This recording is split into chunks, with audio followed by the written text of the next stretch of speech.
Hey, I'm Cody, and this is Brian with the Board Buds.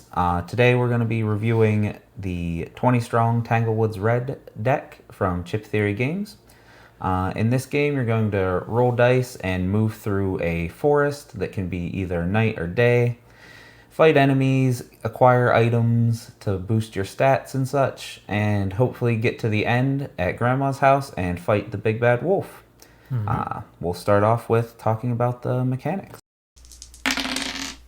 What do you want to get into first? Sure. I mean, we could talk about like the main dice rolling.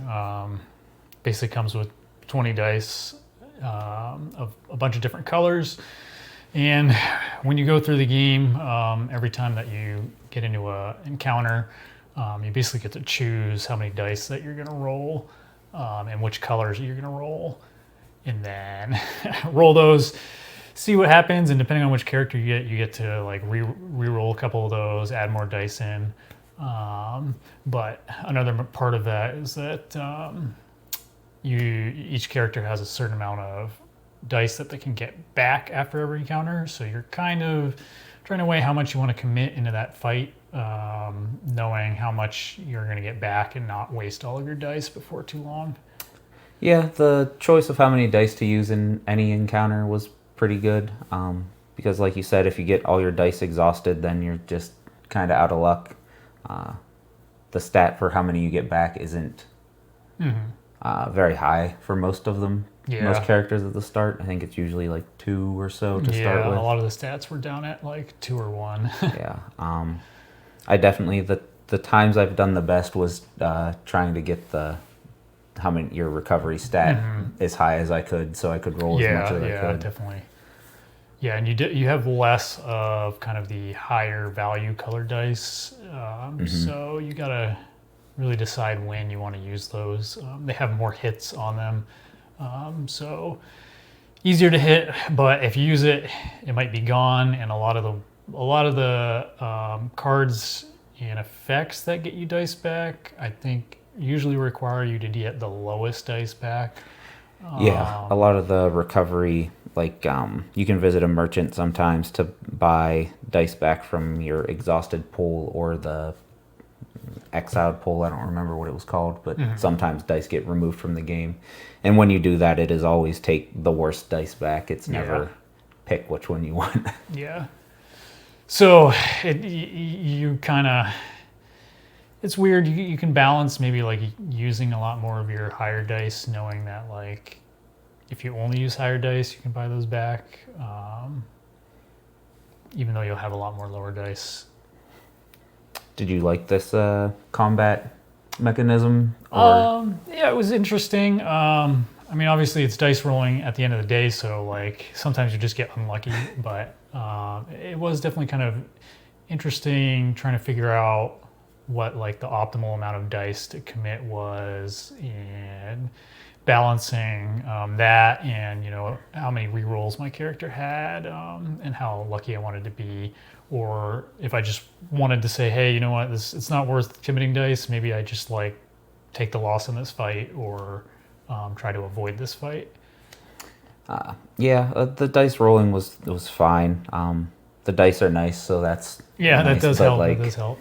There's not a whole lot into it as far as decision making, or like there's not really any manipulation of the dice that you can do or anything. So it's pretty straightforward. Just pick what you want to roll and re-roll and hope for the best. So it's not super engaging to me, but it's not bad. Yeah. The other parts of the game help quite a bit with making it more interesting. When you acquire an enemy, you can, instead of fighting them, you can bribe them with gold, which is one of the resources you have. I think you mostly get it through defeating enemies. Yeah. So they each have a bribe value that you can just pay them off and then they go away and you don't have to deal with them. So that helps it. That's an interesting decision on, do you want to spend your gold on that or do you want to just fight them? Because you can also spend gold to buy items, which can be really strong. Yeah. Spending the gold on items, it kind of depended for me because there's a pretty large deck, so I didn't see everything It is in a big there. deck, yeah. But some of the items I felt like didn't really synergize with my strategy, or I didn't get a chance to use them, while other of them seemed really strong. And you can also spend gold to upgrade them, so some of the upgrades were a lot better. But sometimes I just had to like use my money to bribe, and I just never had money to buy items. So definitely a weird balance there. The upgrades mostly, from what I remember, seem to be take it from like a one-time use item to a persistent use it every round or every combat type of thing. Yeah. But yeah, there's definitely a wide range of sometimes an item would come up and I just didn't care at all. I was like, I don't care if I have this. Yeah, yeah. Especially if you get like, I think I had an event that got me a free item, and it was just something that I couldn't really use ever. And you know, obviously, I probably could have built more around that going forward in the game. But sometimes it just happens that you get an item that doesn't really work for you, and not much you can do about it. So the main, I guess, goal of the game is moving through a forest path, and it's on cards that you build out as you go, and each section of that can be either daytime or nighttime, and the nighttime is way harder. Yeah, the nighttime really seemed like every encounter had a negative effect, or I'd be fighting multiple people even on like base level encounters.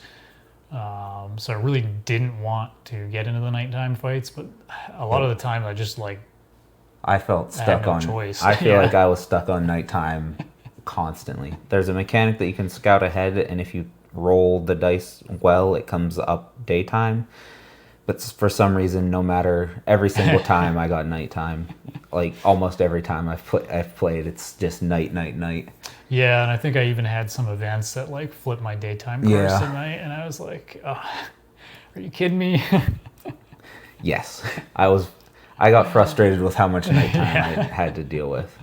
The path, moving through the path feels a lot like a roguelike, like Slay the Spire, where you can see the branching path for so far ahead, and then each node on it has different enemies or effects that the enemies will have to deal with, or rest points and such. So I liked that, and that seeing that path was kind of what initially led me to want to try the game, as because neither of us are really solo gamers for the most. This sounded interesting to me, so I wanted to give it a try, mostly because of that. Yeah, I like the kind of path choice because you can kind of plan out where you're going. I think the only thing was that like sometimes when the card flips, or I had events where the cards rotated around, it would just like completely ruin my plans, which sucked. But that didn't happen like crazy often where it was on a card I already like was on, which made it weird. But I did like that because you can kind of plan out the rest points, and like if you want to try and avoid more enemies because maybe your dice pool was getting low. Yeah. I guess the only really big mechanic thing to talk about is the big bad wolf. So the goal is get to the end of the forest, which is Grandma's house, and fight the big bad wolf. Along the way, some of the nodes you can encounter will be fighting the wolf gang or wolf pack or something, and there's 5 or so wolf pack members. And if you defeat them along the way to the big bad wolf, he will have fewer special abilities when you get there. Yep. But if you don't fight any of them, he'll have all of his special abilities. The only time I actually made it there, I didn't really kill many of the wolf pack. Yeah, I mean, I kind of had the opposite where I almost every time I played, I've just died beforehand because I've tried too hard to kill all of the wolf pack, and I don't know if that is the right choice if you want to kill all of them, or maybe do like half and half. Yeah, if you could pick which ones you were going to fight, maybe you could target the certain special abilities, but that's not how that works, so it doesn't really matter. Yeah, I found those fights really hard because most of the times I go into them and they pull in extra additional mobs. So if you didn't really have a way to either bribe them or take care of their abilities, sometimes the combination of the abilities would just like guarantee that I was taking damage, and you do not have a lot of health. Health is pretty low in this game, especially if you play on like the base stats. Like I think even the highest health I saw on a character was like 4 to start with. So yeah. I played the Pied Piper most of the times I've played, and his ability is you can flip him over to just automatically defeat all non-boss enemies in an encounter. So I relied very, very heavily on that. I forget what lets them flip back. I think it was win an encounter with like more than 3 enemies. So that tended to happen a lot, though winning those was difficult. Yeah, and each character has 2 sides, and I believe at the beginning of the game you can choose which one you want to start on. You can choose unless it specifies which one you were going to start on, but I don't know if any of the ones in this deck actually I remember said it saying that, and I did not see that on any of them. But they all have a condition to flip that usually is tied to either using their ability or doing something. So I thought that was pretty interesting that like you can kind of jump between their 2 abilities. Yeah, the characters and their different stats and powers I thought were neat. And it's also, I believe, at least mostly compatible with all the other 20 strong decks, which I've not played any other ones. I have Tanglewood Gold, I think, but I haven't played it yet. But I don't have none of the previous Tanglewood sets or the other ones I've not touched. Any other mechanic stuff you want to get into? No, I think that's it. Want to talk about components next then? Yep. What did you think about kind of the card and dice quality? I thought both were pretty excellent. Mostly the cards. The dice I think are also good, but not like standout special in any way. Yeah, I mean I think the dice at least looked cool, and you get the different colors, and I'm surprised in such a tiny box that you get so many dice. And the card quality, I think it was pretty good. A lot of the like holographic on the card looked really nice, and like it felt good quality. Yeah, I don't usually like the shiny holographic stuff on cards, but these seem to do it in a nice way that made it visible. Like it didn't obscure the visibility on the card, and it was like not subtly used, but it wasn't like the whole card shiny. It was kind of more of a like around the border. Yeah, like some of them, highlight enhancer type of thing. Yeah, I thought the quality was excellent on the cards, and I also really like the art on them. Oh, okay. For me, the art, I mean, it's good. It's personally like not my style of like what I like, but I don't think it's badly done. I think it's like the artists are good, so I had no real complaints, but it wasn't really something that stood out personally to me that like, oh, I really like that. That's fair. I liked it a lot. It's kind of like a not dark fantasy, but like a slightly dark fairy tale-y style. I also appreciated that the enemy deck is really big, and there's duplicates of a lot of the enemies in it, but all of them have their own unique art, even though it's like each duplicate of the same enemy has its own art, which I thought was a nice touch. Yeah, I definitely appreciated that they kind of went out and did different for everything, so each card is a different art on it, which is definitely cool. The art for the items, I was kind of bleh. It was just there. Yeah, I mean, it's sometimes it's hard to really make something out of like, oh, here's a picnic box. Yeah. It's like, yeah, that's a picnic box. Oh, one actually important part of the item one. The rules talk about the red side and the orange side of the item deck, and I could not tell which side they meant just by like, because one's the upgraded side and one is the unupgraded side. So looking at the items and seeing which one was better, I could figure out which one they wanted, but just looking at them, I could not tell what side was supposed to be orange and what side was supposed to be red. Yeah, maybe that's a good segue. And I like the rule book itself was not the best. I mean, it's separated into like the core rules and then the like rules for the one that you're playing, which makes sense based on how the game is that you can swap in different things. But I think both you and I thought it wasn't the best. I thought it was awful. Maybe the worst rule book I've ever dealt with. Like, I really struggled to learn this game, like bouncing between them both. it took me like 3 or 4 plays with the rule books open before I got it. And once I did, I was like, oh, this is simple. Why did this? What was hard about learning this? But those books were rough for me. I will say that I did use the companion app that there's a QR code in the rule book to a website, and it kind of guides you through the first couple turns of a game. And I found that was actually pretty nicely done. And you don't really have to look at the rules, but as soon as I started looking at the rules, whenever I had to look something up afterwards, then I was like, oh yeah, I really don't like this rule book. I did not. I didn't either. Didn't see that QR code with the tutorial thing, or ignored it. I was pretty impressed because it doesn't just like tell you exactly what to do. Instead, it still lets you make choices, and then you tell it what you did, and it'll give you tell you, okay, now this is what you need to do. If you decided to bribe, or if you decided to fight, you could choose that, and it would lead you to the next section. So that's pretty nice. Yeah, I felt it was good in that regard. And it did also have kind of a little reference mode you can go into when you were done with it. But I didn't use that as much because usually then I had more specific questions that I tried to look up in the rule book, and then that's kind of where I was like, am I looking at the core rules? Am I looking at this one?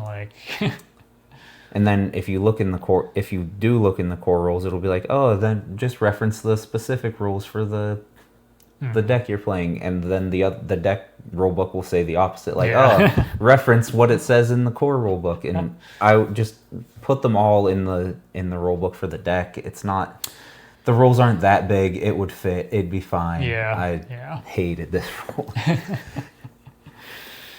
So anything else you think about components? I mean, there wasn't really too much outside dice and cards. So that was about there's the little gold tracker chip thingy. Thing. Yeah, there's little magnetic spinner thing. Yeah, I was actually kind of surprised that they made that magnetic thing. So I think it's Chip Theory's thing. Ah, okay. But I don't think we've played any other Chip Theory games, so I don't. Yeah. So. But they just called it the chip, so I assume it's something they use a lot. But anyway, it was nice. It worked good for a gold tracker. Presumably, it's other things in other 20 Strongs. Yeah, I don't think anything. That's cards and dice in that. Yep. All right, we'll go on to our final thoughts then. Alrighty. So, what was your final thoughts on this game? Well, like we said at some point in this, not really a huge solo gamer, but the roguelike look of the map and stuff attracted me to this. Think I'm probably going to come in at a 6. It was fun. I enjoyed it, but it's not... I'm not drawn to come back to it repeatedly or anything. I don't think there's a ton of interesting choices in it. I was kind of hoping that I could play it on a plane or something, because I think it would be fun for that, but I think it's too much space that it wouldn't really work for that. Yeah. So it was fun. It's quick. The horrible rulebook definitely is knocking at least half a point, maybe a full point off of that. But yeah, it was fun. I will play the other deck that I have, but I'm not, unless that changes my mind dramatically, I'm not really interested in seeking out any more 20 Strong stuff. What do you think?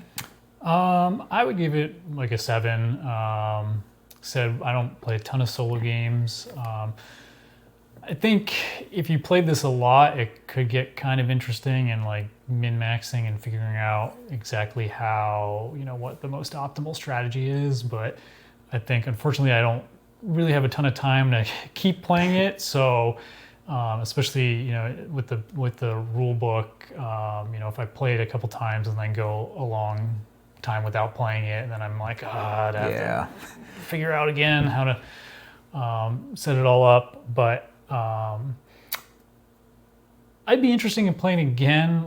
I'd have to see kind of what other versions that they have that are kind of outside of this theme,